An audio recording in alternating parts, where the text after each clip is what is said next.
Македонија, господин Кочо Анѓушев, почитувани колеги директори на енергетските компании, почитувани соработници, почитувани гости од странство, почитувани медиуми, почитувани присутни.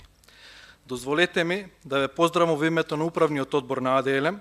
во мое лично име и во име на сите наши вработени од кои дел се тука како посетители и како директни учесници со своји трудови. Овој стручен и научен собир е можност да се сретнеме ние кои работиме на полето на енергетиката и да презентираме меѓу нас секако пред јавноста што сме постигнале, утврдиле, откриле или иновирале во текот на нашето секојдневно работење од последната конференција на ЗЕМАК. Ние како ЕЛЕМ ја поддржуваме размената на идеи и размислувања во работната средина како еден од главните двигатели на секоја организација, додека пак размената на мислења, идеи и дискусии на ваков вид собири е можност за развој на целиот сектор и унапредување на сите субјекти кои се вклучени во конференцијата. Според содржината на програмата, која сите можевме да ја видиме, очигледна е разновидноста на теми кои ќе бидат презентирани денеска и во следните денови во текот на конференцијата. Во нив има теми кои секогаш биле предизвик за секој инженер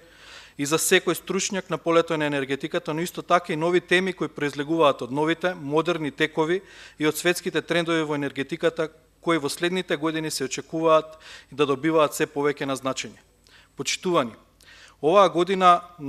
е година на нови предизвици кои не ја заобиколуваат ниту енергетиката. Верувам дека на оваа конференција учесниците ќе можат да ги изнесат своите сознанија, предлози, визии и политики за стратегиите за енергетска стабилност и енергетски развој, за традиционалните извори на енергија, за проектите за гасификација и за максималното искористување на обновливите извори на енергија, понатаму исто така и на прашањата што задираат во животната средина, безбедноста и здравјето при работа на нашите вработени, а секако со големо интересирање ќе го проследиме излагањето на нашите гости за теми од електроенергетските системи во регионот, како и размислувањата за регионално енергетско поврзување. Ви благодарам и ви посакувам успешна конференција.